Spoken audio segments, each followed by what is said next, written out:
Boa noite, gente. Muito bom estar aqui, feliz. Obrigado, queridos pastores. Estamos há quanto tempo tentando estar juntas, Mina? Não é? Muito bom estar aqui. Que a graça e a paz do Senhor esteja sobre vocês. Me perdoem porque eu estou, como diz a minha terra, eu estou uma marmota falando, porque depois de velha vim colocar aparelho. Então minha boca faz um monte de mungango. Alguém já ouviu essas palavras? Não ouviu porque não é do Ceará, porque se fosse do Ceará entendia. Gente, estou muito feliz de estar aqui. É uma honra para mim servir esse lugar. É uma honra servir famílias, né? Eu vim enviada por essa família aqui. Você pode pôr aqui, por favor, a foto da minha casa? Essa é a minha casa.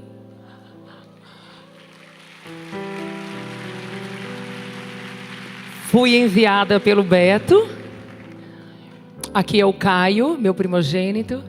A Ana Maressa, minha segunda filha. A terceira, Sofia. E o João quarto. Quem me segue nas redes sociais ama a Sofia e está se apaixonando pelo João. Porque são dois artistas. Se vocês acham que eu faço alguma coisa na internet, eu não faço nada. O sucesso são eles dois. Mas eu fui enviada por ele. Moro em Brasília há aproximadamente 14 anos. Mas sim, sou importada do Ceará. Né? Não posso negar a minha terra. Por isso que carrego nela um sotaque muito difícil. Não conheci até hoje ninguém que conseguisse discernir. O pessoal acha que eu sou baiana. O pessoal acha que eu sou de Recife. Mas não, eu sou do Ceará. E vim essa noite aqui por um envio do Senhor para compartilhar um pouco com vocês daquilo que Deus tem nos entregue, né, há aproximadamente 13 anos, já quase 14, e eu queria compartilhar com vocês um pouco daquilo que o Senhor tem entregue para nós como família.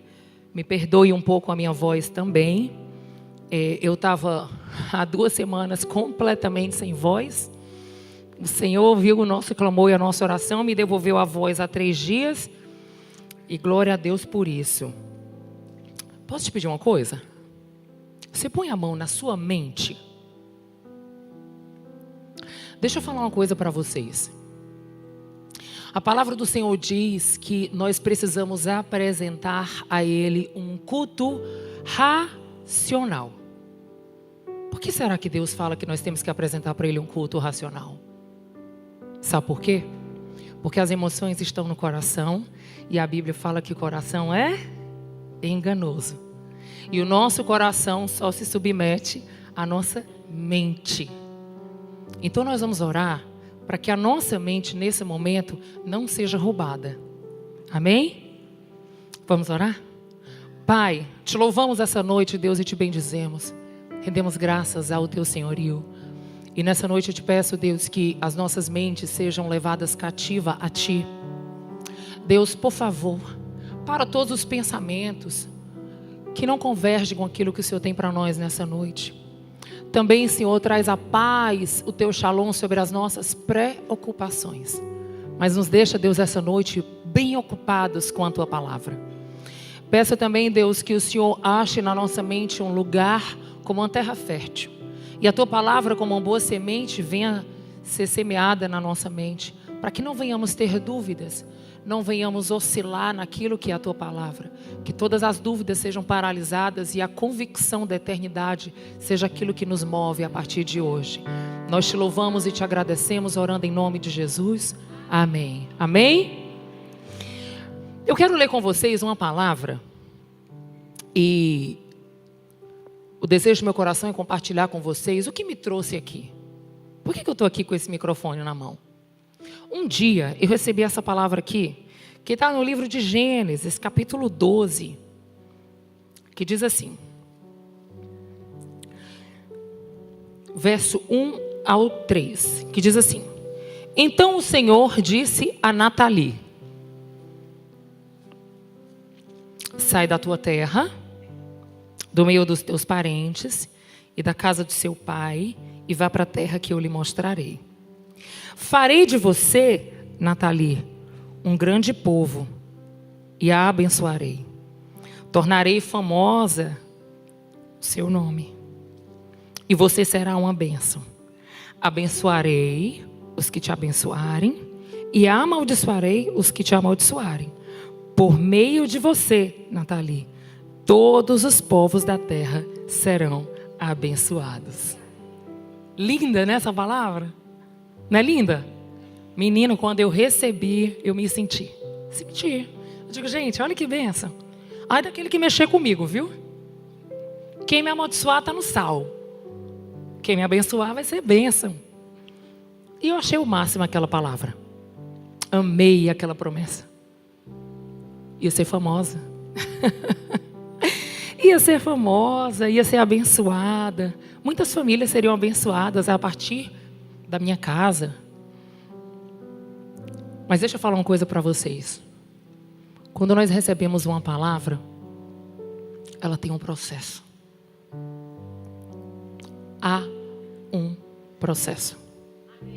Quando nós recebemos uma palavra, normalmente, por causa do processo, há um desejo de desistir da palavra. Quando nós recebemos uma palavra, no meio do processo, há um grito de socorro. Quando nós recebemos uma palavra, há um coração quebrantado, que sangra, que chora.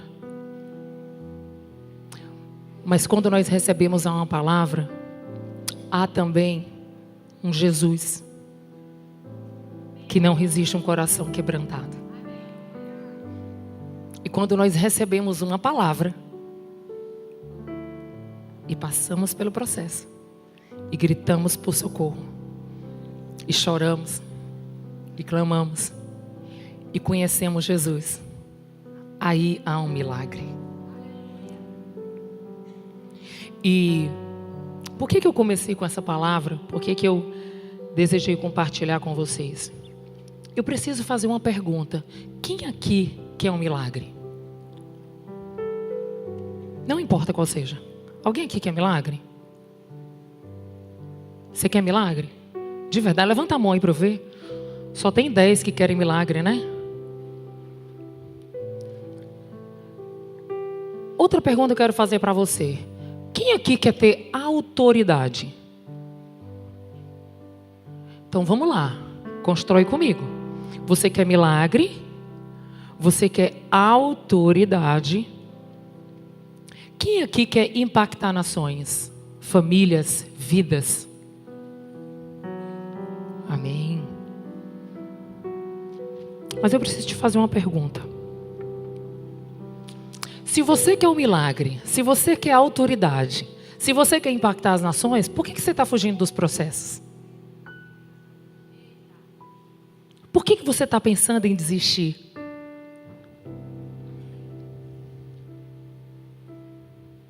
Eu vim lá do Ceará. Sou a terceira filha de 4 filhos de um casal que casou muito jovem. Minha mãe tinha 15 anos, meu pai tinha 19. Aos 22 anos de idade, minha mãe já tinha uns 4 filhos. E eu cresci com um sonho. O meu sonho era ter muitos filhos, ter uma casa, ter muitos funcionários para me ajudar a criar meus muitos filhos. Eu não tinha o sonho de ser médica, engenheira, administradora. Inclusive, quando chegou no período vestibular, eu me deparei com uma grande crise. Porque eu não tinha sonho de nada. Eu queria só casar e ter filho. E ter muitos funcionários. Era só o que eu queria. Sofri muitas decepções, não conhecia Jesus. Me relacionei muitas vezes. Vivi muitas defraudações emocionais. Até um dia que eu conheci o Beto. E quando conheci o Beto, eu olhei para aquele cara e disse, poxa, legal, eu acho que esse cara é legal. Mas quando eu comecei a me relacionar com ele, ele estava com depressão. Tinha acabado de terminar um namoro. Estava com sobrepeso. Eu olhei e disse, quero não. Muito trabalho. Eu vou só ser amiga dele. E de fato ficamos só como amigos. E nesse período que ele estava com depressão, os pais dele tinham divorciado. E eu disse assim para ele: Beto, eu vou te ajudar a sair dessa depressão, eu vou cuidar de você. E nós começamos a viver uma jornada juntos como amigos.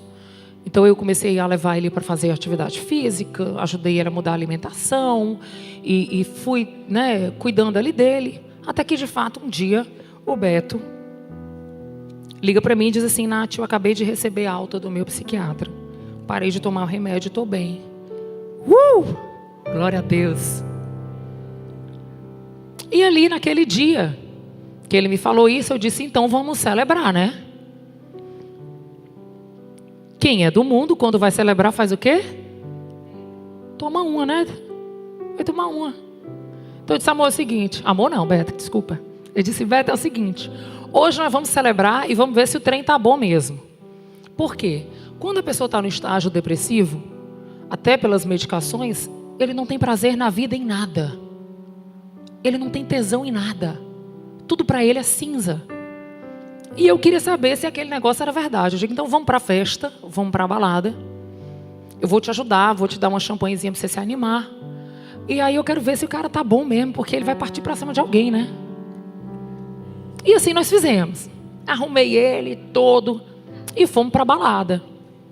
Chegou na balada, dei uma tacinha de champanhe para ele: toma aí uma, vamos ficar animado.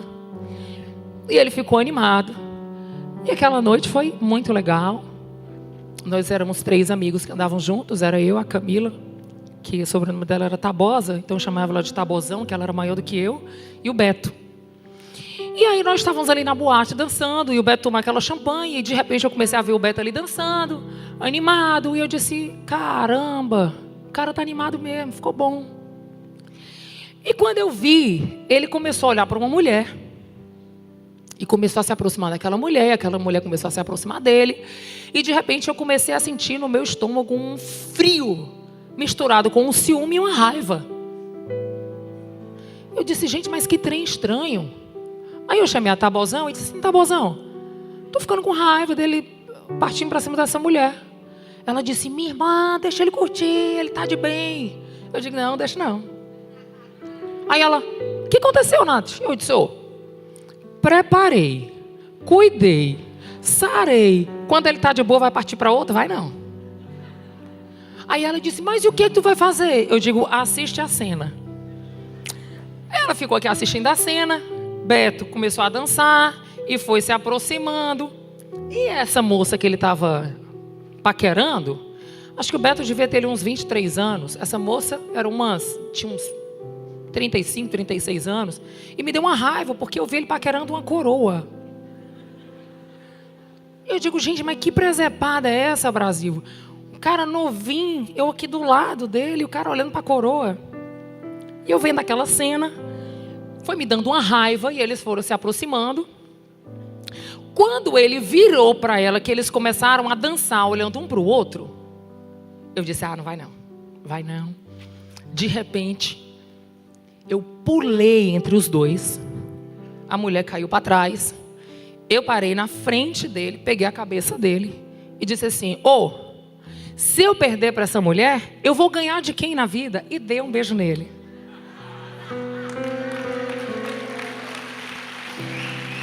Aí começou o manto. Bem, mulher de atitude, eu queria meu sonho, eu não queria gente. Qual era meu sonho? Casar, ter filho e muitos funcionários. Olhei para aquele rapaz e disse: é aqui que eu vou me enganchar.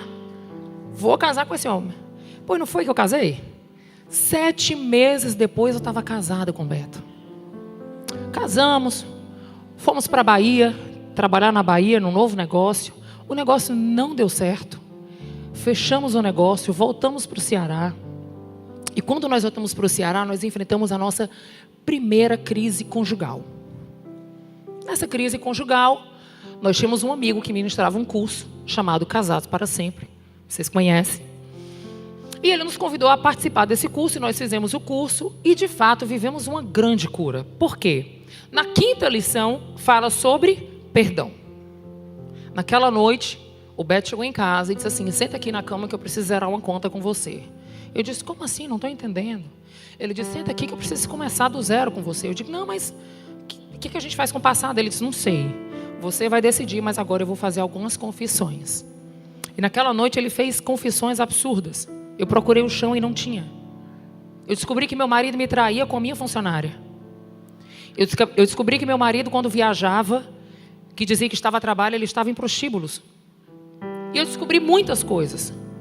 E naquela noite eu parei, eu disse, meu Deus, que coisa, o que eu faço com tanta informação? E aí eu entrei no banheiro, depois da confissão dele, ele olhou para mim e disse assim, olha, o que você decidir, está decidido. Se você quiser pegar todas essas informações e nunca mais olhar na minha cara, eu te respeito e eu vou caminhar com você. Mas, se eu puder te pedir, eu quero que você me perdoe. Porque a minha confissão não é para outra coisa, é para zerar a conta. E ali naquele momento eu não tenho dúvida que foi o próprio Espírito que me convenceu. Então eu entrei no banheiro, chorei muito, chorei para o Espírito Santo me consolar. E quando eu saí do banheiro, eu saí decidida que nós iríamos ficar juntos. E não foi fácil, não foi, gente. Porque algumas mentiras, anota essa. Algumas mentiras, elas ecoam na nossa mente com mais intensidade do que a verdade. Então, pensamentos ruins são mais difíceis de ser aniquilados na nossa mente. Sabe por quê? Porque nós somos um povo caído. Então, o pecado é uma guerra que nós temos que travar todos os dias para não prevalecer na nossa mente. Então, algumas mentiras, elas ecoam na nossa mente com mais força do que a própria verdade. Às vezes você sofre situações e você diz assim, cara, mas eu conheço a palavra. Mas eu me movo emocionalmente muito mais pelo que eu sofri do que pelo que a palavra de Deus fala. É uma guerra, é verdade. É uma guerra travada na mente. E comigo não foi diferente. Mas tudo bem, decidimos seguir. E ali nós começamos a ter relacionamento com o Senhor. 6 meses depois, quando nós terminamos o curso, o Beto desceu sobre as águas. E eu tinha uma certeza absoluta da vida do meu marido, que eu dizia que ele ia ser um empresário de muito sucesso. E quando eu conheci o Beto trabalhava no banco. Ele era caixa de banco. E eu dizia assim para ele, eu disse assim, você vai ser um empresário conhecido a nível Brasil, quiçá o mundo. Aí ele olhava para mim e dizia assim, Nath, você só pode ser muito louca, cara. Eu não tenho dinheiro para montar uma banca de revista. Como é que eu vou ter um negócio que eu vou ser conhecido mundialmente? Eu digo, rapaz, eu não sei. Eu sei que você vai ser um empresário de muito sucesso. E era interessante porque quando eu declarava isso sobre ele, ele brigava comigo. Várias brigas nós tivemos com isso. Porque ele dizia que eu imprimia nele uma identidade que não era dele. E eu dizia, meu filho, você acredita ou não acredita? Eu acredito por mim e por você. Uma hora isso vai ser real. E de fato foi.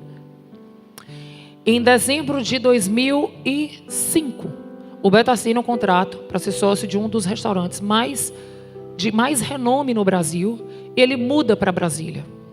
Quando ele muda para Brasília, ele olha para mim e diz assim, Nath, vamos fazer um acordo? Eu digo, vamos. Ele disse, enquanto eu fico em Brasília, você fica em Fortaleza trabalhando e você me suporta até eu construir o negócio. E quando eu construir o negócio, eu te levo para Brasília, porque eu não consigo viver. Na verdade, eu tinha que trabalhar para sustentar ele em Brasília. E eu disse, pode ir, porque isso é fruto daquela palavra que nós declaramos. Então pode ir. E eu vou ficar em Fortaleza. E eu tinha um negócio com muito sucesso. Eu estava no auge do sucesso. Eu tinha um restaurante. Esse restaurante recebia muitos prêmios. E eu estava ali, de fato, no auge do sucesso. E nós tínhamos combinado que uma vez por mês ele ia para Fortaleza, uma vez por mês eu ia em Brasília, durante aquele período de obra.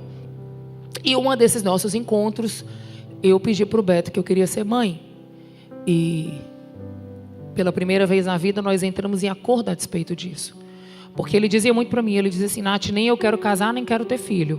Por quê, gente? Porque ele tinha aprendido com os pais que casamento era dor de cabeça e filho só dava despesa.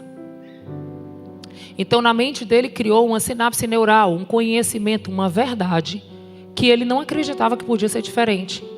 Prestem atenção. O que vocês vivem está criando crenças na cabeça dos filhos de vocês que pode ser mais forte do que a palavra de Deus.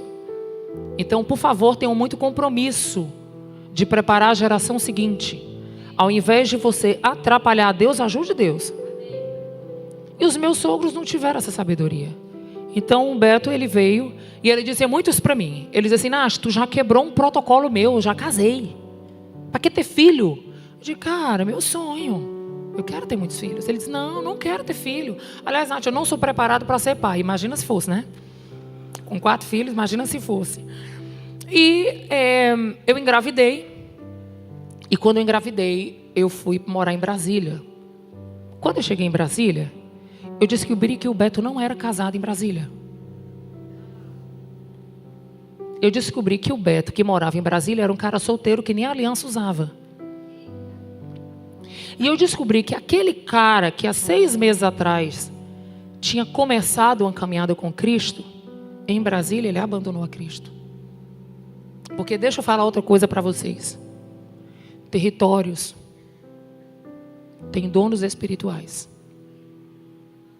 Você pode não acreditar ou acreditar. E Brasília tinha um dono.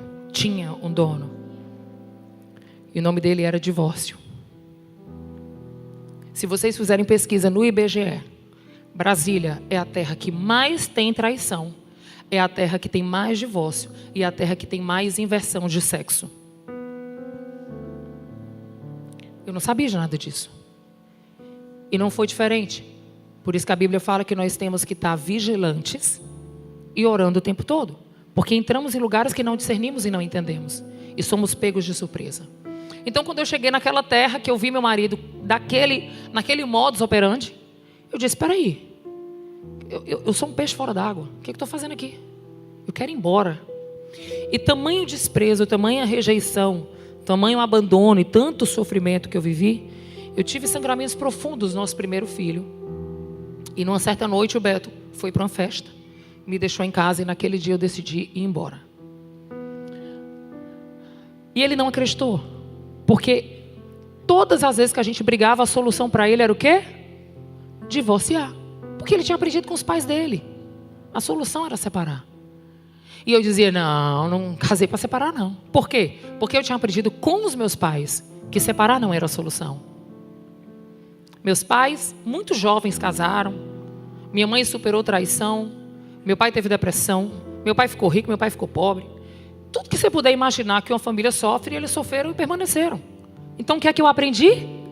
Família resiste a tudo.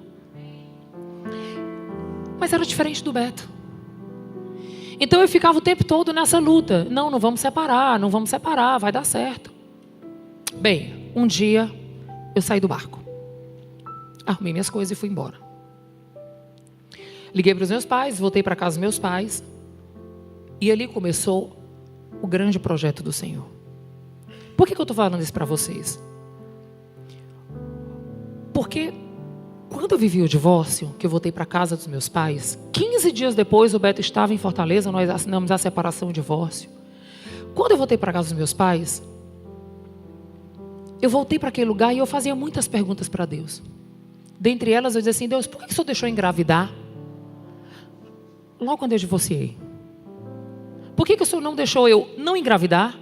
Ou por que o Senhor não me deixou separar? Porque vai ser muito difícil criar um filho sozinha. E criar filho na casa de vó? Nada contra, viu, avós? Mas filho na casa de vó, o que é que acontece? No limits, né? Faz o que quer. E eu ficava: meu Deus, meu pai vai fazer tudo por esse menino. Vai ficar estragado esse menino. E eu tinha muitos medos e muitas ansiedades. Mas eu descobri que existe um lugar chamado lugar secreto. Quando eu vivi todo esse processo, eu me vesti de uma veste chamada vergonha. Sabe por quê?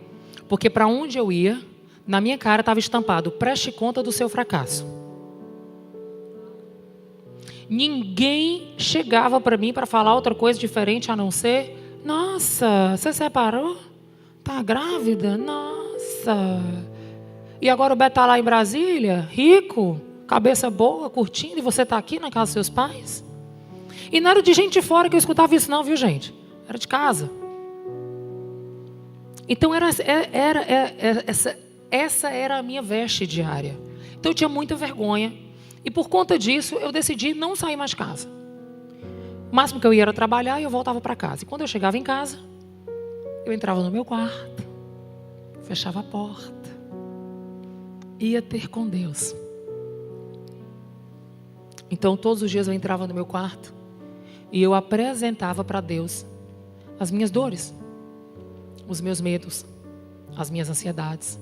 E todos os dias eu recebia uma porção de refrigério naquele lugar. Deixa eu falar uma coisa para vocês. Cuidado com quem você conversa. Cuidado quem te dá opiniões. A Bíblia não fala que na multidão de opiniões há sabedoria. A Bíblia fala que há sabedoria na multidão de conselheiros. Conselho é fundamentado na palavra, não é em opiniões. E cuidado, vocês não imitam opiniões, imitam a verdade. Quando alguém chegar para vocês, não apresente o que você pensa, apresente o que Cristo pensa.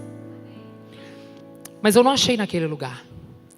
Então naquele período eu estava literalmente sendo pastoreada por Cristo. Eu conheci um marido fiel. Eu conheci um Deus que me consolava. Eu conheci um pai que me abraçava. Toda vida que eu entrava no lugar secreto, eu conheci uma face e um atributo de Cristo. Eu e ele. O tempo foi passando. E as coisas foram piorando. Por quê? Porque eu conhecia todas as faces de Deus, mas Deus não falava comigo. Alguém aqui já teve essa experiência? De perguntar para Deus e Deus não falar. Eu dizia assim, Deus, não é possível. Aí eu perguntava as coisas para Deus, Deus não me respondia. Eu perguntava as coisas para Deus, Ele não me respondia. Eu digo, já sei. Eu vou lá na irmã Cristina. A irmã Cristina vai me dizer tudinho que Deus está falando. Profeta. Daquelas que encosta a mão na gente, diz até o nosso CPF. Alguém que já fez a experiência? Eu fui. Não posso mentir. Eu digo, Deus não está falando comigo, mas Deus vai falar com a irmã Cristina. Fui lá no monte com a irmã Cristina. Quando chego no monte com a irmã Cristina, eu sento do lado da irmã Cristina.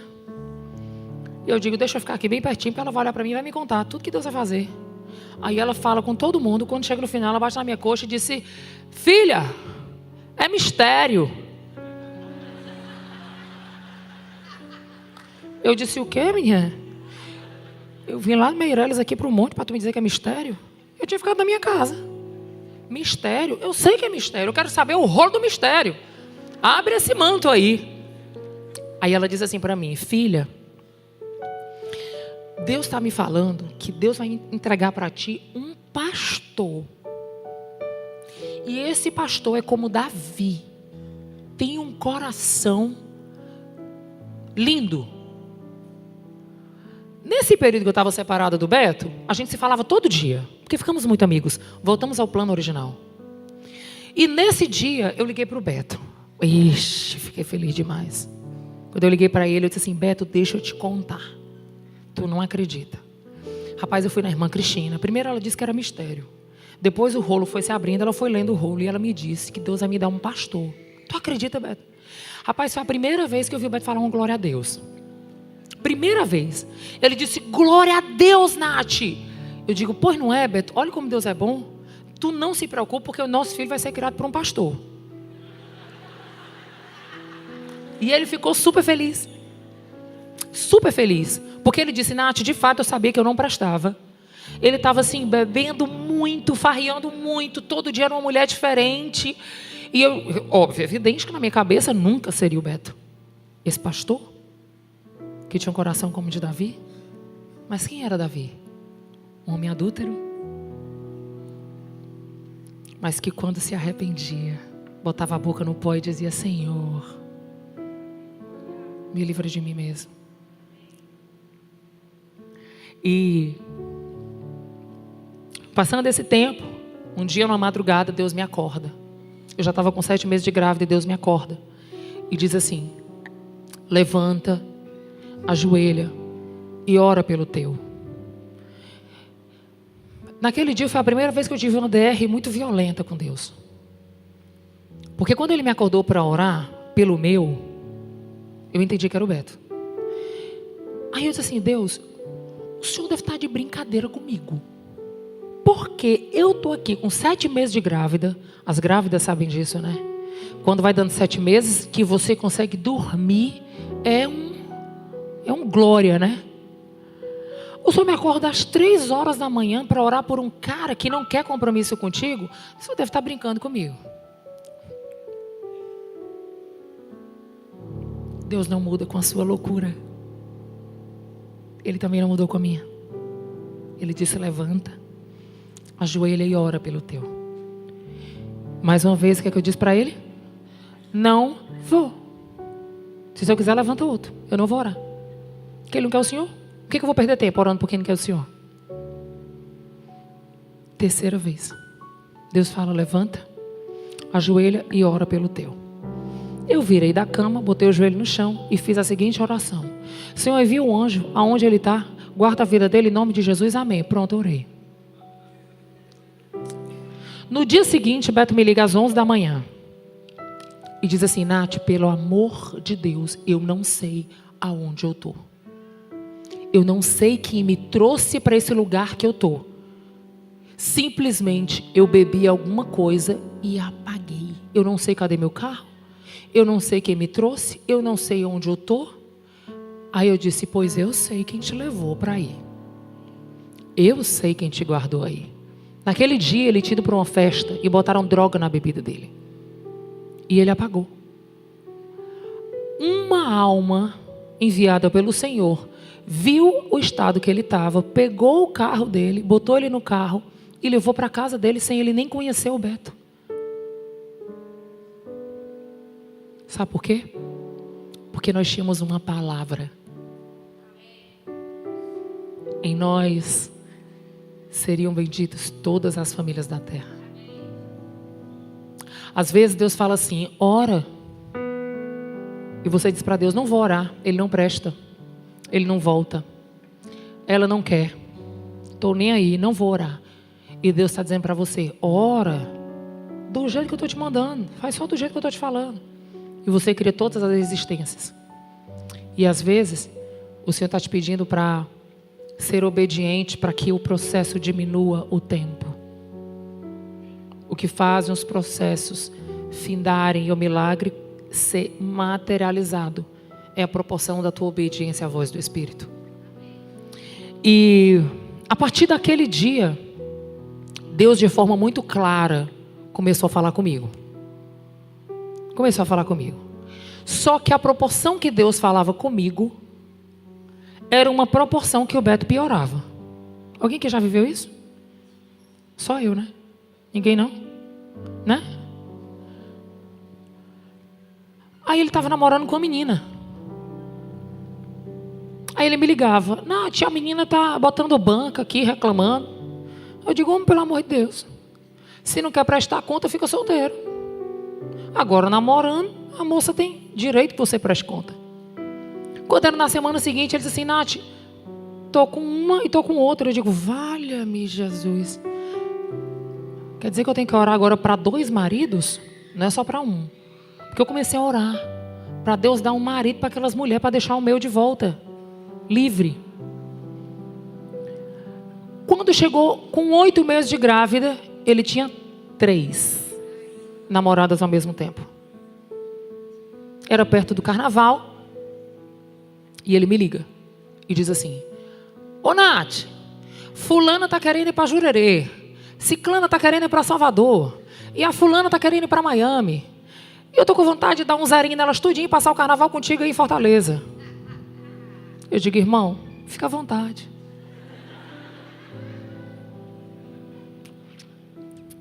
Mas deixa eu contar uma coisa para vocês. Às vezes, quando acontecem essas coisas, a gente imagina: chegou a hora, o milagre vai vir. Não, não vai vir. Porque quando terminou o carnaval, que ele voltou para Brasília, ele me ligou e disse assim: me esquece, eu não nasci para casar, eu quero ficar solteiro. Eu disse: Deus, não é possível, não é possível. Quando eu pensei que o negócio ia aprumar, piorou. E piorou de vez. E eu lembro que um dia, eu já muito angustiada, e já muito sem esperança. E eu dizia assim: Deus, não é possível que as coisas não vão mudar. Não é possível que meu filho vai nascer e eu vou estar sozinha na sala de parto. O meu sonho era que meu filho nascesse com o pai e com a mãe.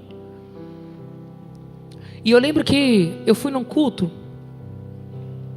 e eu disse assim: Deus, eu sei que o Senhor vai me dar uma palavra no culto, ou vai ter um louvor, vai ter alguma coisa que o Senhor vai falar comigo nesse culto. Precisa me dar um refrigério, precisa me dar um ânimo, porque eu quero desistir. Lembra? Vocês lembram? Que durante o processo a gente quer desistir.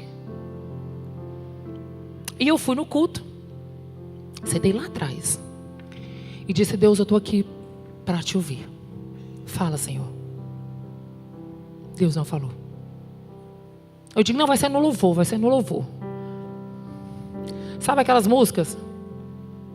Aquela, não sei, 360 graus de unção. Aquelas músicas que não tinha nada a ver. Eu disse assim: meu Deus do céu, o Senhor não vai falar comigo. Eu digo: não é no louvor, mas vai ser na palavra. Quando o pastor começar a ministrar a palavra, eu digo: não é possível. Deus, o Senhor mesmo fala que antes da gente falar com o Senhor já sabe o que a gente vai pedir. Eu vim aqui, eu estou barriguda, a barriga daquele tamanho. Saí da minha casa à noite, vim para cá e o Senhor não fala comigo. E o Senhor sabe o tanto que eu estou angustiada, porque as coisas só estão piorando aos meus olhos. Ei, presta atenção. Quando os teus olhos te mostrarem uma coisa terrível, fecha os olhos e anda pelo que você ouve. Porque muitas vezes a vista atrapalha a visão. Presta atenção. A vista atrapalha a visão. Visão é tudo aquilo que Deus está prometendo para você. E Deus promete a partir da palavra. Então é pelo ouvir, não é pelo ver. Se o que você vê prevalece ao que você ouve, fecha os teus olhos, abre os teus ouvidos, se mova pela palavra. Eu aprendi. E naquele dia, o culto nem terminou.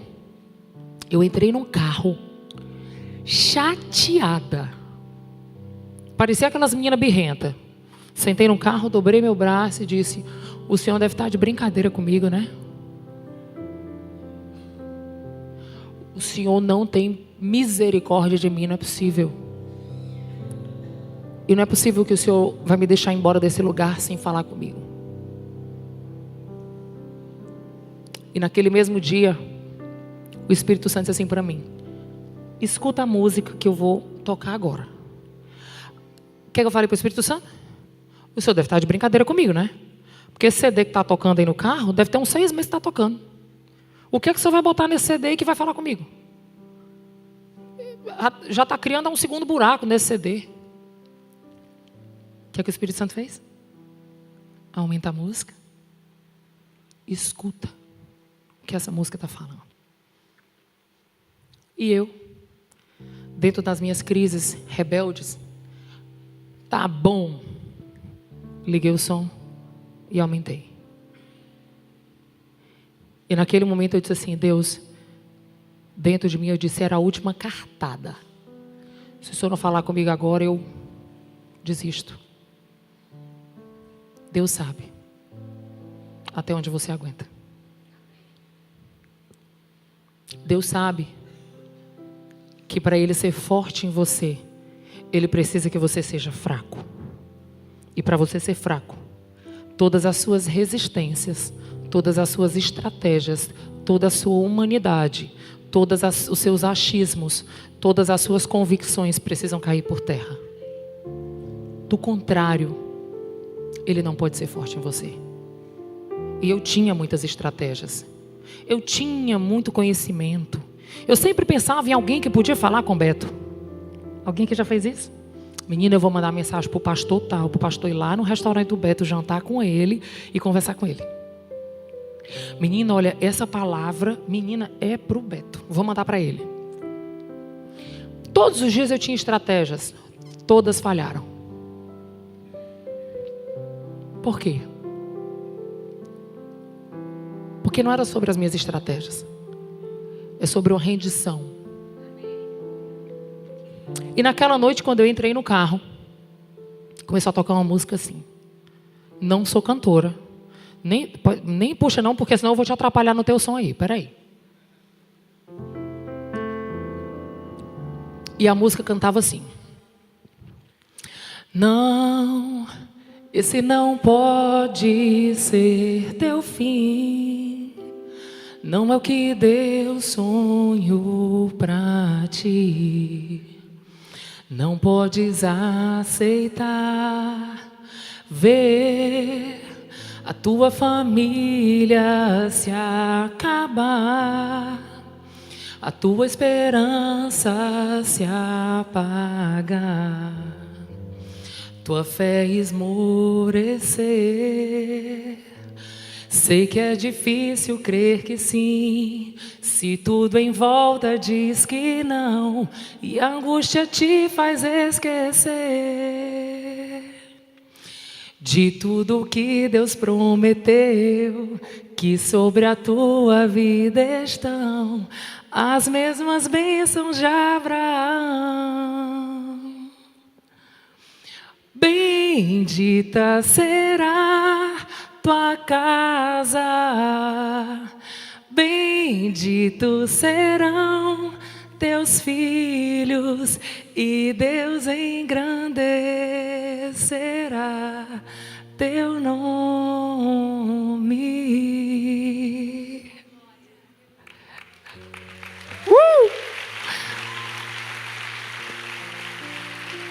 Naquela noite, eu senti como os discípulos, quando caminharam com Cristo, disseram assim: Senhor, até quantas vezes nós temos que perdoar o nosso irmão? Até 7 vezes? Jesus olha e diz: não, 7? Até 70 vezes 7. Aí os discípulos olham para Cristo e dizem o quê? Senhor, aumenta a minha fé. Naquele dia, o Senhor me encharcou de uma fé, de uma convicção daquela palavra. Eu peguei meu carro e fui embora para casa. E eu fiz uma das orações mais poderosas da minha vida. Eu disse assim para Deus: Senhor, se o Beto voltar, tá bom. Se o Beto não voltar, tá bom. Se o meu filho tiver um pai, tá bom. Se o meu filho não tiver um pai, tá bom também. Se a minha família glorificar o teu nome, tá bom, aos meus olhos. Se a minha família também não glorificar o teu nome, porque o Senhor não vai restaurar, tá bom também. Mas uma coisa, Pai, eu aprendi. Eu vivo sem todas as coisas, mas sem a tua presença eu não vivo mais.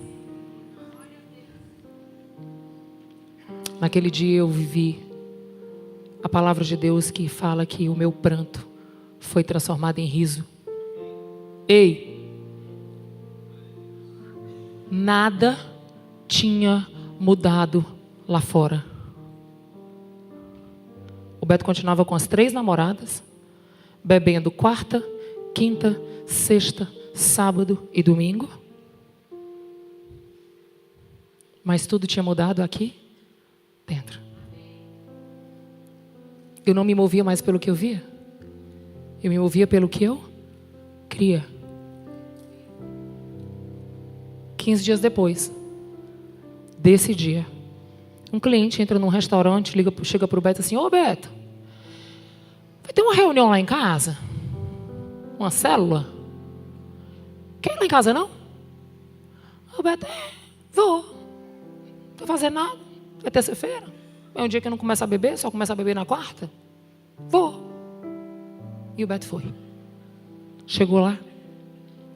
A pessoa que ia ministrar a palavra dobrou o papel e disse assim: gente, Deus está falando para eu falar uma coisa que não tem nada a ver com o que eu preparei, mas eu vou falar o que Deus mandou.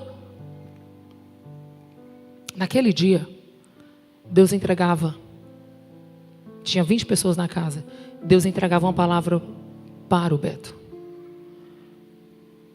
No dia que o Beto desceu as águas, ele assinou a carteira dele de trabalho com a palavra de Deuteronômio 28. E ele tinha feito uma aliança com Deus que ele ia ser um servo obediente e fiel. E naquela noite a pastora abre em Deuteronômio 28 e lê aquela palavra. Quando ela termina de ler a palavra, ela abre no Salmos 31, em Provérbios 31, do verso 10 em diante, fala da mulher virtuosa. Naquele momento o Beto teve uma visão de uma balança, onde ele pesava todas as mulheres que ele tinha, a vida de solteiro que ele tinha, e ele me via do outro lado da balança, e ele dizia assim: eu não posso ser burro a esse ponto de trocar uma mulher de Deus pela vã formosura. Naquele mesmo dia o Beto me liga, quando termina a célula, e diz assim: cadê a sua aliança? Eu digo: guardada, eu sou uma mulher separada, você esqueceu? Ele disse assim: não mais.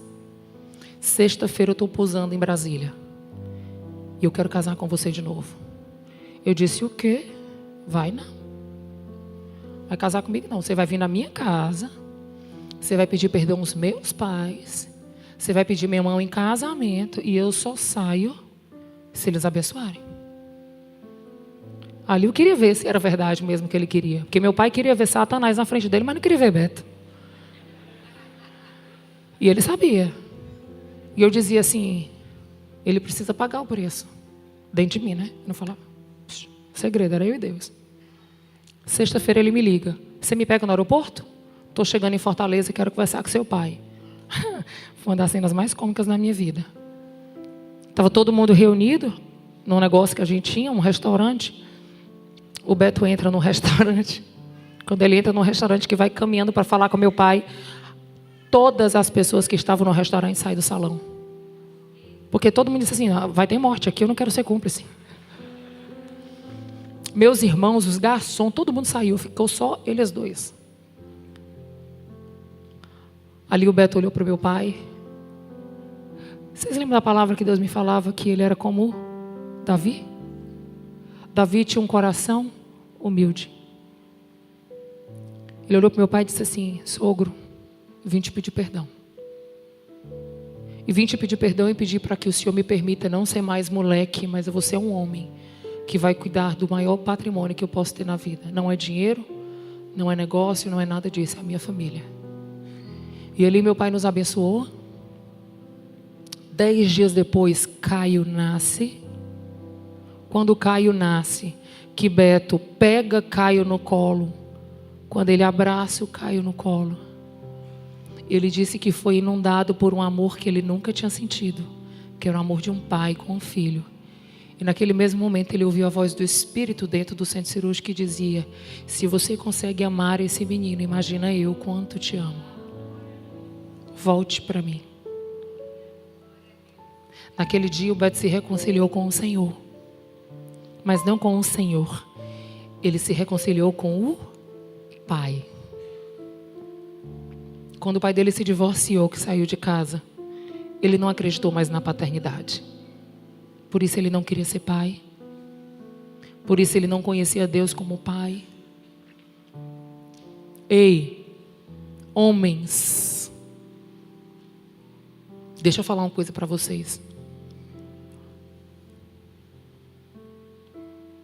Com muito amor e carinho.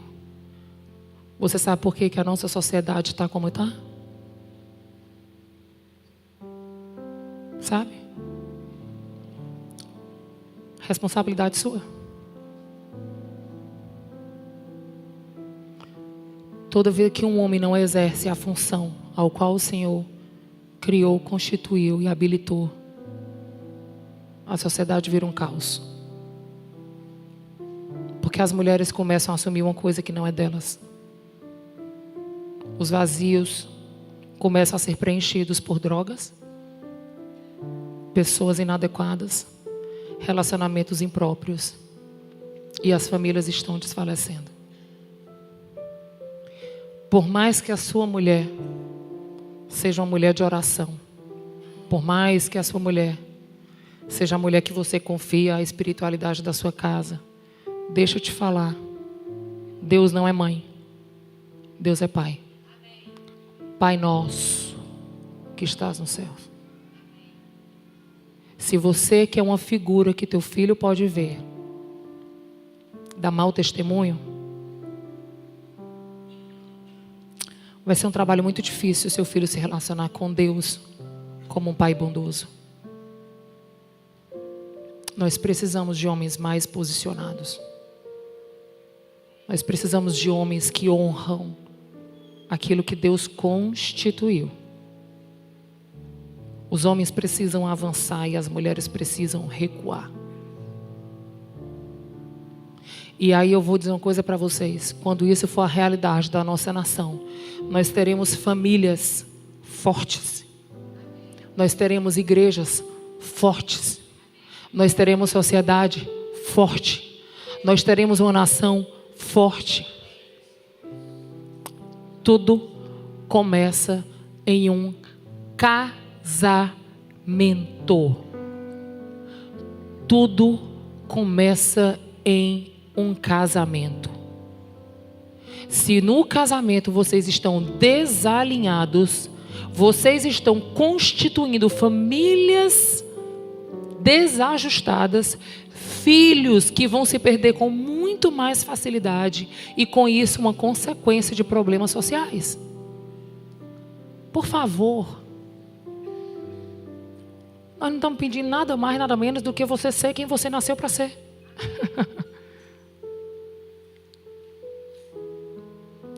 Quando o Beto pega o João, quando o Beto pega o Caio, vai no cartório, ele volta com 2 documentos. 45 dias de vida do Caio, nós casamos de novo. 2 meses, volto para Brasília. Chego em Brasília. Onde eu chego, gente? Vocês são do meu tempo, né? Vocês lembram de um tempo que... Eu faço essa comparação para vocês entenderem. Vocês lembram do tempo da Herbalife? Aqui alguém lembra do tempo da Herbalife? Como é que a gente distinguia alguém da Herbalife? Ela usava um bottom e estava escrito assim: emagreci 30 quilos, pergunte-me como. Não era assim? Eu usava um bottom espiritual na minha testa. Perdoei traições, pergunte-me como. Voltei em meu casamento, pergunte-me como. Gente, eu estava na fila do supermercado, a mulher se virava e disse: você acredita que meu marido saiu de casa ontem? Eu digo: pelo amor de Deus, onde é que essa mulher sabe da minha vida, gente? Eu chegava no médico, no pediatra. A mulher com o menino: oh meu Deus do céu, eu tenho que resolver o problema do meu divórcio. Eu digo: gente. Ali o Senhor disse assim para mim: começou a cumprir na sua vida aquela palavra que eu te dei. Mas deixa eu falar uma coisa para vocês. Eu jamais estaria aqui nesse púlpito falando para vocês se eu não tivesse combatido o bom combate, acabando a carreira, guardando a fé nos meus desafios e processos. Eu jamais teria autoridade para falar de família, de perdão, sem que antes eu tivesse passado por uma leve e momentânea tribulação que produzia em mim. Sabe por que eu estou falando isso? Porque às vezes você está aqui dizendo assim: cara, não tem jeito. Mulheres, vou dizer uma coisa para vocês. Se teve jeito pro Beto, olhe para esse homem do seu lado. Fale para ele: tem jeito para você. Fale de verdade. Gente, eu não conheço um ser humano mais difícil na face da terra do que o Beto. Se o Beto se converteu ao Senhor, pode ter certeza que esse cara do seu lado é fichinha. Ó, estalar de dedos, ele vai para esse lugar. É verdade. Eu falo para todo mundo. Gente, até hoje, eu nunca fiz um atendimento que a pessoa não me contasse que eu não tivesse vivido. Nunca. Eu acho que a única coisa que eu não fiz foi apanhar. Porque eu acho que Deus tem misericórdia de mim. Mas tudo. Por quê? Porque o Senhor precisava me treinar para cumprir o propósito dele. Deixa eu falar uma coisa para você. Mensagem para as mulheres. Agora os homens ficam felizes, né? Dei a lapada em vocês, agora eu vou dar nelas. Um dia, eu estava num congresso de mulheres ministrando. E eu contando meu testemunho. Gente, eu vou dizer uma coisa para vocês. Faz tempo que eu não contava meu testemunho, viu? Tempo. Muito tempo, né, neguinha? Muito tempo. E eu estava num congresso de mulheres e ministrando. E, meu Deus, contando a história. Aí eu contando aqui meu testemunho. Aí o Espírito Santo chega para mim, aqui no meu ouvido, no meio do culto, ele diz assim: ei, tu percebeu? Tu percebeu porque eu sou do Ceará, então o Espírito Santo fala na minha língua, viu? Ele diz assim: tu percebeu que para eu fazer o milagre na tua vida, eu precisei te permitir humilhação, dor, sofrimento, vergonha, decepção, por 8 meses? Eu disse: foi mesmo. Ele disse: pois é. Em 15 dias eu mudei o Beto. Porque do dia que eu lancei a palavra sobre a mente dele, em 15 dias ele estava com você dentro de uma sala de parto, realizando aquilo que eu tinha como propósito.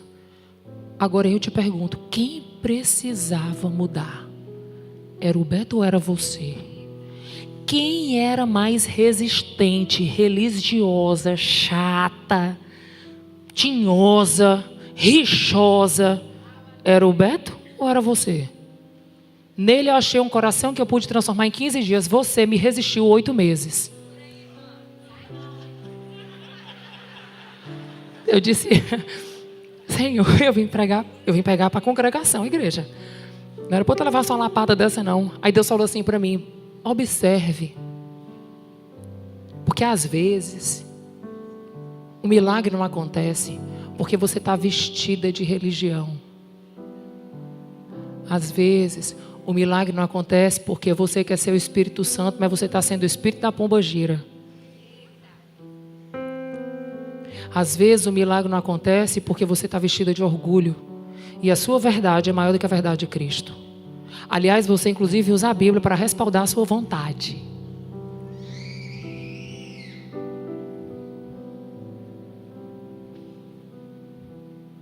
E aí você diz para Deus: Deus, eu tenho uma palavra.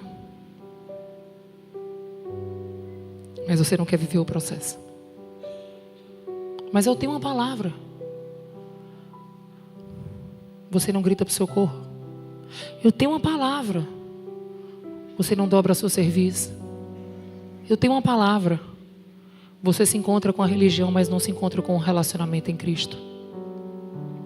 O milagre não tarda, não demora. E eu vou dizer uma coisa para vocês, me perdoem.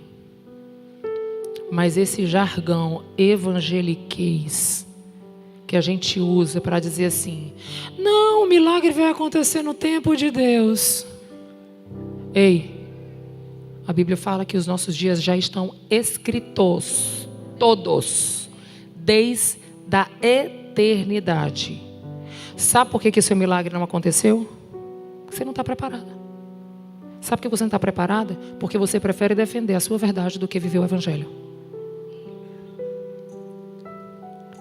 Então, não é que o tempo de Deus não chegou. Na verdade, você está resistindo a viver o processo. Por isso o milagre não aconteceu. Por favor, coloque amor nas minhas palavras. Mas saia dessa resistência. Quando a palavra de Deus fala que você tem que perdoar 70 vezes 7, Ele não está falando para a tua humanidade. Ele está falando para o teu espírito. Mas se a sua humanidade prevalece o seu espírito, o problema não está na palavra, o problema está em você. Deus não mente. Aí as pessoas mandam mensagem para mim assim, viu, pastora? Direto. Nath, mas lá em Lucas Deus não fala que se não for por causa de sexo ilícito, eu posso separar? Eu disse, muito bem. A mensagem anterior você não leu. Porque quando Cristo é questionado a respeito do divórcio, ele fala assim: não era assim no princípio.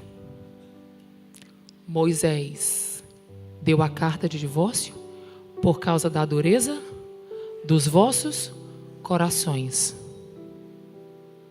Agora me conta aqui uma coisa. Nós temos um coração, ok? Esse coração é duro ao ponto de não perdoar. Como que esse mesmo coração vai constituir uma aliança? Sendo que ele está duro e não perdoa. Pegaram? E quando Cristo fala a respeito do divórcio, ele está dizendo assim, ok, você tem um coração duro, você não perdoa o sexo ilícito, muito bem, pode separar.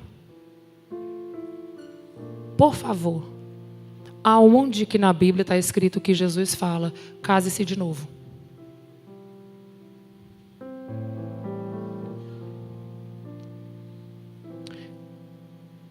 Deixa eu falar uma coisa para vocês. Eu não estou aqui trazendo julgamento nem peso sobre a sua vida. Porque a Bíblia fala que nós prestaremos conta daquilo que nós conhecemos. O que você viveu para trás do teu tempo de ignorância, ou seja lá o que você viveu, a Bíblia fala para a gente que Deus não leva em consideração. Mas deixa eu te falar uma coisa. Deus não está pedindo nada mais, nada menos que você honre a sua palavra.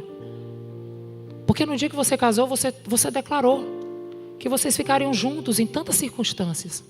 Na alegria, na tristeza, na saúde, na doença, na riqueza, na pobreza. E tinha um prazo. Até quando? Que a morte o separe. Vocês sabiam que pela psicologia comportamental, o divórcio e a morte têm o mesmo protocolo de tratamento? Vocês sabiam disso? Então nós estamos no encontro de casais, onde o tema é ontem, hoje e por que você toda hora pensa em separar? Por que toda hora você prefere defender a sua dor do que defender o Evangelho? E deixa eu te contar uma coisa. Se ninguém te falou, eu vou te contar. O divórcio é uma porcaria. Os danos de um divórcio é muito mais violento do que você perdoar. Lá em Brasília, nós fizemos um trabalho na Papuda. Papuda é a prisão de Brasília.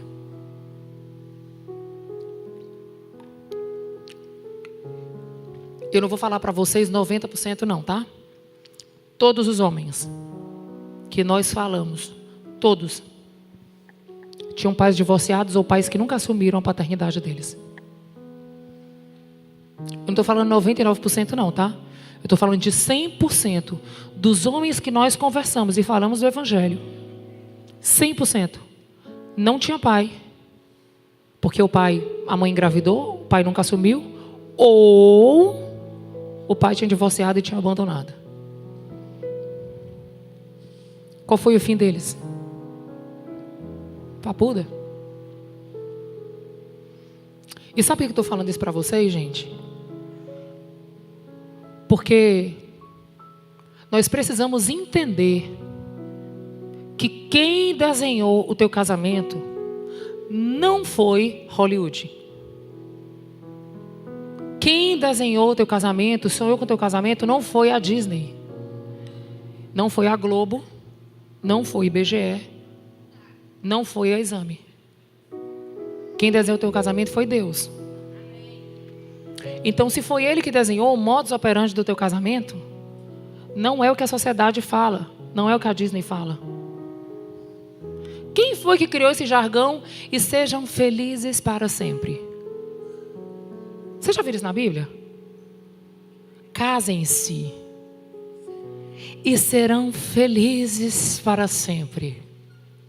Que mané mentira, Brasil. Teu casamento não tem o propósito de te fazer feliz não, serva e servo. Aliás, eu quero dizer que o teu casamento está te preparando para ir morar no céu. Você sabia disso? Porque só vai morar no céu quem perdoa 70 vezes 7. Só vai morar no céu quem leva o tapa na face e vira outra. Só vai morar no céu aquele que cara faz raiva e você ainda monta uma mesa maravilhosa. Só vai morar no céu aquela que não vale nada, no final do mês tu leva flor. Sabe o que é isso? Matando a tua humanidade para que o teu espírito e a glória de Deus se manifeste. Nenhum lugar e nenhum relacionamento interpessoal vai te matar mais do que o teu casamento. Mas Nicodemos, quando chega para Cristo e diz assim: Rabi, quero conhecer esse reino. Aí Rabi olha para ele e diz assim: pois morra. Peraí, morrer? Não, nasça de novo. Não, mas peraí, como é que eu vou nascer um velho? Vou voltar para a barriga da minha mãe? Que ele está dizendo assim: morra para você, morra para a sua lei, morra para a legalidade, morra para as suas verdades. E assim você vai engravidar, vai gerar, vai ser aquilo que eu te constituí para ser. Gente, não existe espiritualidade e humanidade fortes. Ou teu espírito está forte e tua humanidade está fraca. Ou tua humanidade está forte e teu espírito está fraco. Então a Bíblia não é para ser compreendida na tua humanidade. A Bíblia é para ser compreendida no teu espírito. Quem criou o casamento foi Deus. Deus é espírito. Então, ainda que você esteja olhando para essa pessoa que está do seu lado, que você toca, você veja, você abraça e faz até umas coisinhas a mais, não é nada disso. Não é nada disso. Não é essa coisa que você toca. É algo espiritual. Portanto, quando as coisas na tua humanidade, no teu coração estiverem difíceis, ministre para você mesma: eu não vivo pelo que sinto, mas eu vivo pelo que creio. Cristo vive em mim e nova criatura eu sou. Eu não me movo pelo que eu sinto, eu me movo pelo que eu creio.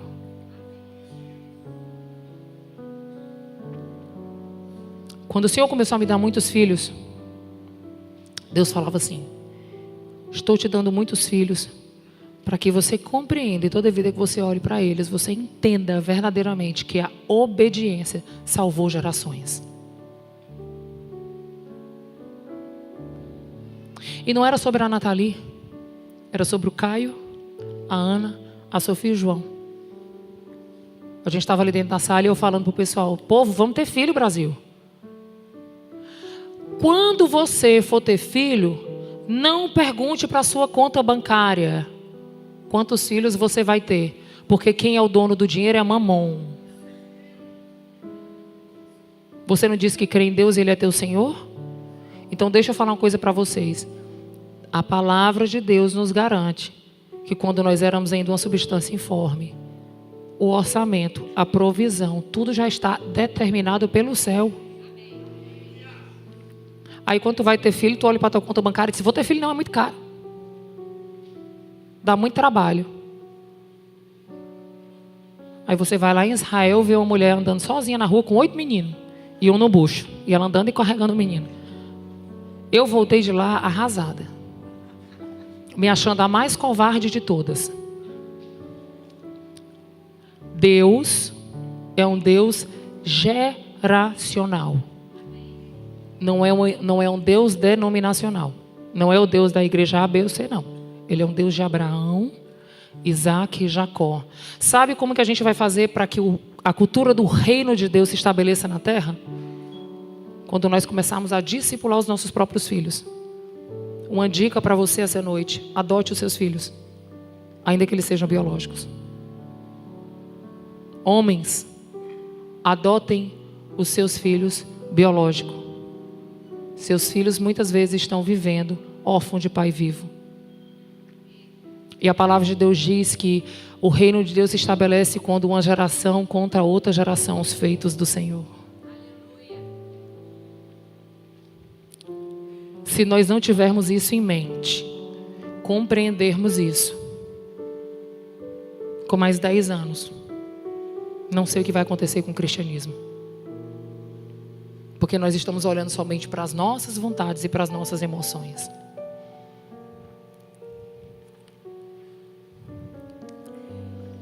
Isaías 30, verso 18 a 21 diz assim: contudo, o Senhor espera o momento de ser bondoso com vocês. Ele ainda se levantará para mostrar-lhes compaixão, pois o Senhor é Deus de justiça. Como são felizes os que nele esperam. Ó povo de Sião, que mora em Jerusalém, você não vai chorar mais. Como ele será bondoso quando você clamar por socorro. Assim que ele ouvir, responderá a você. Embora o Senhor dê o pão da adversidade e a água da aflição a você, o seu mestre não se esconderá mais. Com os seus próprios olhos você o verá. Quer você se volte para a direita, quer você se volte para a esquerda, uma voz nas suas costas dirá a você: este é o caminho, siga-o. Por favor, não resista à voz do Espírito. Se eu pudesse dar um conselho para vocês essa noite é: arrependa-se, pois é chegado o reino de Deus. E o arrependimento é quando você olha para dentro de você e percebe que tudo que você ainda não viveu é 100% responsabilidade sua. Porque muitas vezes o Senhor disse: esse é o caminho, mas você quis andar por outros caminhos, por outras opiniões, pelas suas emoções, e você está apenas atrasando o milagre. O tempo de Deus é hoje, é agora. A única coisa que Ele precisa é de um coração quebrantado, arrependido por ter se movido tantas vezes pelo engano, porque se moveu tantas vezes pelo coração. Eu vou falar uma coisa para você, pode ser que agora não faça sentido, mas deixa eu te falar. Essa pessoa que está do seu lado, olhe para ela, olhe para ele. É quem vai te levar para o céu, irmã. Ele dá trabalho, não dá? Ela dá, né? Mas se ele não desse tanto trabalho, tu não orava tanto. Se ele fosse bonzinho demais, tu nem jejuava. Né? Se ele fosse assim, homem de Deus, crente, duvidar, tu não estava nem aqui. Então, Ele é maravilhoso. Ele te faz exercitar a fé. Eu falo para todo mundo, gente. O Beto é a pessoa que mais me faz ser crente. Quando ele briga comigo, eu oro tanto, gente. Às vezes quando eu estou assim meio dispersa, aí ele briga comigo, aí ele fala um bocado de coisa, eu fico chateada. Ele, de vez em quando ele me deixa chateada ainda. Aí eu vou orar. Aí eu vou para o monte. Volto a ser crente, que é uma beleza. Então deixa eu te contar. Para de reclamar. A serpente está só crescendo quanto oração. Tem gente que dá mais munição para o inferno do que para os anjos do Senhor. Porque é o dia todo reclamando, murmurando. Por quê? Não é porque, é para quê? Tudo muda quando você perguntar para quê. E eu confesso para vocês, gente, que quando tudo que eu vivi, depois de tudo que eu vivi, eu não tinha a menor intenção. Eu só queria uma coisa. Eu queria a minha família. Era só o que eu queria. Eu queria um casamento, muitos filhos e muitos funcionários. E eu tenho um monte de funcionário cuidando dos meus filhos lá no Brasília, para poder estar aqui, junto com o pai, né? Óbvio. Mas a única coisa que eu queria, gente, do meu nome.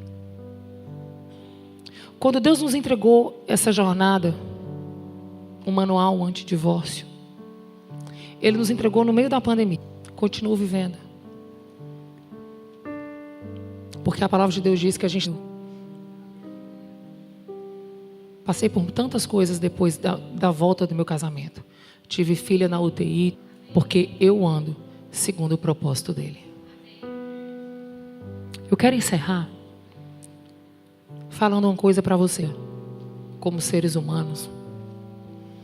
É que quando a gente pergunta para alguém, qual é a coisa mais importante da sua vida? Todo mundo diz o quê? Minha família. Não é verdade?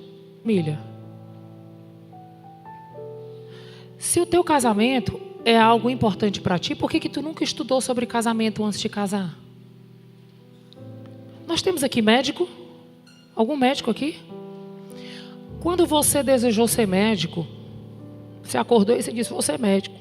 Aí no dia seguinte tu foi na loja, comprou um jaleco, pegou um bisturi e foi fazer uma cirurgia? Foi não, foi? Valha. E por que no casamento a gente faz isso, gente? Para ele ser médico, ele passou, no mínimo, 8 anos estudando para ser médico. Por que vocês acham que nós temos tantos divórcios na nossa nação? E nós estamos falando de divórcio no mundo lá fora, não. Nós estamos falando aqui dentro. Por quê? Porque não estudamos, não compreendemos, não nos capacitamos. Então, se você está aqui essa noite, eu quero te convidar a se capacitar. Não seja negligente com o que você vai prestar conta com Deus. Quando Jesus voltar, Ele vai olhar para você, homem, e vai dizer assim, me devolve o que eu te confiei. Eu te confiei uma mulher e 3 filhos, uma mulher e 2 filhos, uma mulher e 1 filho. Me devolve. Porque foi assim que Ele fez com Adão. Quando Eva pecou, Ele não perguntou para Eva. Ele chamou quem? Adão. Chega aí. Onde é que tu estava, cara? Deixou Eva sozinha? Desorientada? Mulher sozinha não presta. Pode ter certeza. Tem que ter um freio de arrumação o tempo todinho.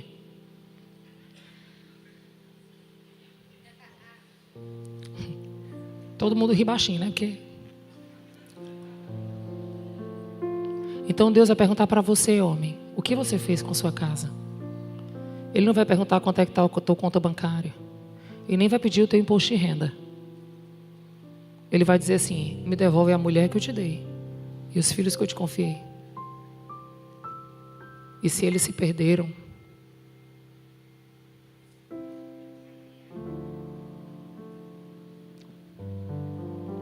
não percam mais tempo. Tudo é vaidade. E o que importa é a tua casa. Ontem, hoje e sempre. Não brinque de casinha. Casamento não é coisa para menino. Casamento é coisa para homem. E se você tem se comportado como menino até hoje, por favor, honre sua barba. Honre seus cabelos brancos. Honre em que Deus te levantou nessa nação para você ser. Deus tem uma história para cumprir na sua vida. Não resista. Não resista. Vidas vão ser impactadas e existe um povo clamando pela sua voz para conhecer a Cristo. Mas antes Cristo precisa habitar em você. Amém? Vamos orar? Sabe, eu vim essa noite aqui falar com vocês que Deus está com saudade. Que chegou o tempo da gente voltar ao primeiro amor. Chegou o tempo de nós incendiarmos os nossos filhos com aquilo que a gente gera na sala da nossa casa. Chegou o tempo dos nossos filhos serem discípulos de Cristo, porque eles veem Cristo em nós. O teu casamento tem um propósito. Malaquias 2,15 diz que foi o Senhor que criou uma só carne. E por que Ele criou?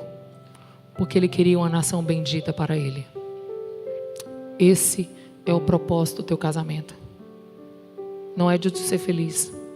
Alegria, felicidade, amor está no fruto do Espírito. Não está no casamento. Você pode ser a fonte de alegria da sua casa, desde que você seja cheio do Espírito. Então chegou a hora de nos posicionarmos e entendermos que o nosso casamento, a nossa casa, os nossos filhos precisam viver o propósito de Deus, manifestando a glória dele. E isso começa no teu casamento. E mais uma vez eu digo, se teve jeito para a Nath, se teve jeito para o Beto, tem para você. Tem para você. Nesse livro, quando nós escrevemos, ele é dividido em 3 partes. A primeira parte eu conto a minha versão. Segunda parte, o Beto conta a versão dele. E na terceira parte nós trazemos os verdadeiros fundamentos que vão fazer com que seu casamento tenha resistência aos dias vindouros. Por isso ele é um manual antidivórcio. Mas ele não é só para quem é casado. Ele é para quem vai casar. Ele é para quem separou também. Por quê? Porque ele é um projeto que vai equipar as famílias na terra, 100% fundamentado na palavra.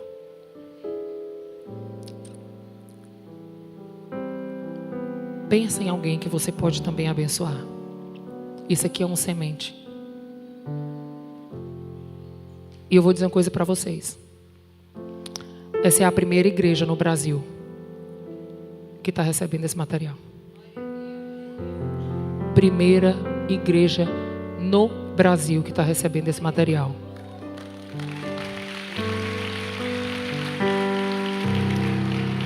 Eu não sei, pastores, o propósito. Por que Deus só me trouxe aqui? Por que Deus semeou isso aqui? Mas eu acredito porque vocês carregam uma autoridade sobre família. Vocês podem dizer que servem a um Deus geracional. Deus de Abraão, Isaac e Jacó. Os seus netos já glorificam a Deus pelo que vocês carregam. E eu louvo a Deus pela vida de vocês. Pega na mão do teu cônjuge.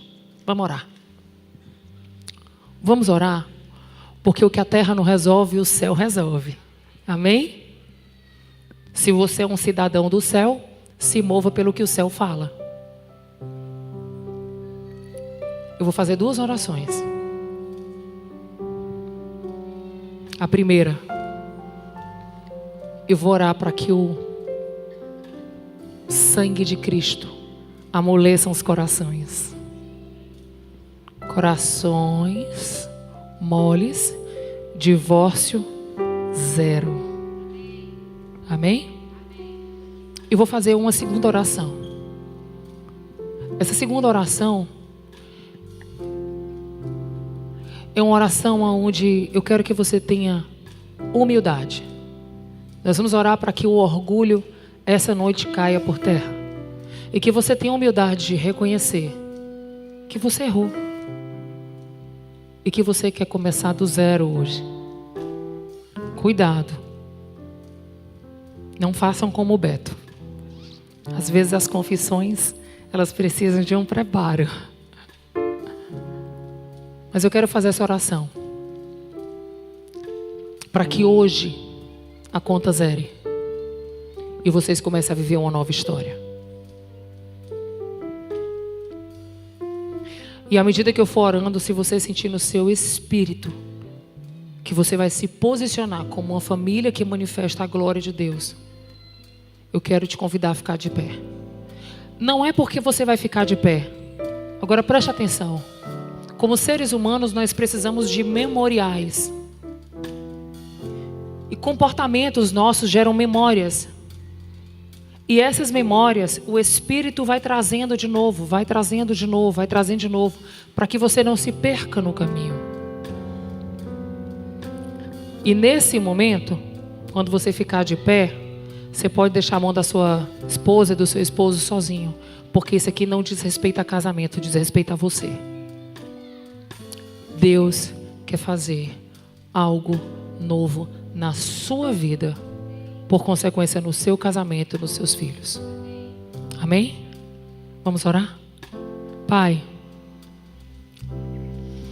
nessa noite, Deus, na autoridade do nome de Jesus, eu te peço que o Senhor aplique o teu sangue, o sangue de Cristo, sobre todos os corações aqui. Pai, que toda resistência, toda fortaleza gerada por dores, por decepções, por traições, por abandono, rejeição, receba o sangue do Cordeiro que cura os corações. Eu te peço em nome de Jesus, assim como um dia o Senhor restaurou a minha sorte, que o Senhor venha restaurar a sorte de todos que aqui estão. Pai, essa noite eu quero te fazer uma oração ousada. A palavra do Senhor diz que se o coração dos pais não se converterem aos filhos e dos filhos aos pais, o Senhor viria e feriria a terra com maldição. Pai, nos dá essa oportunidade, Senhor. Não somente de ganharmos o coração dos nossos filhos, mas essa noite eu quero ampliar essa palavra e te pedir, Deus, devolve o coração do cônjuge um ao outro. Devolve o coração da esposa ao marido, devolve o coração do marido à esposa. Deus, e que todo orgulho, Senhor, nessa noite também caia por terra. Que essa noite o Senhor nos dê um coração humilde, disposto a reconhecer, disposto a mudar, disposto a se arrepender por errar, por não conhecer. Que as palavras que venham do céu essa noite, elas continuem ecoando nas mentes de todos aqui. E eu te peço, Pai, com ousadia e intrepidez, restaura o teu povo, Deus. Restaura os casamentos, Senhor. E agora, em nome de Jesus, levanta, Deus. Levanta um povo comprometido com o teu reino. Levanta homens comprometidos com o teu reino. Levanta mulheres comprometidas com o teu reino. Levanta homens que temem ao Senhor. Levanta homens que honram a aliança. Levanta homens que andam segundo o teu chamado e o teu propósito. Pai, levanta mulheres auxiliadoras idôneas. Levanta mulheres que sabem o seu lugar no reino. Levanta mulheres que temem ao Senhor e não andam segundo o seu coração, porque é enganoso. Pai, levanta nesse lugar famílias fortes, filhos consagrados ao Senhor, filhos benditos, uma geração eleita, um sacerdócio real, um povo escolhido para manifestação da glória do teu nome. E eu te peço, Senhor, assim como um dia o Senhor fez na minha casa, Deus, assim como um dia o Senhor restaurou a minha sorte, Senhor. Ah, Jesus, por favor, Jesus, não deixa que nenhum dos teus pequeninos aqui se percam. Ah, Jesus, nos ajuda, Senhor. Aumenta a nossa fé, Senhor. Nos ajuda a termos compromisso com o teu evangelho. Nos ajuda a vivermos o teu reino. Nos ajuda a fazermos a tua vontade, assim na terra como é no céu. Obrigada, Jesus. Obrigada, Deus, porque eu sei que o Senhor lançou sementes de eternidade em nós. E o Senhor nos trará de volta com cordas de amor. Assim nós te louvamos, te agradecemos e te bendizemos, orando no nome santo e poderoso, que é o nome de Jesus. Amém. Amém? Deus abençoe vocês. Amanhã estaremos juntos de novo.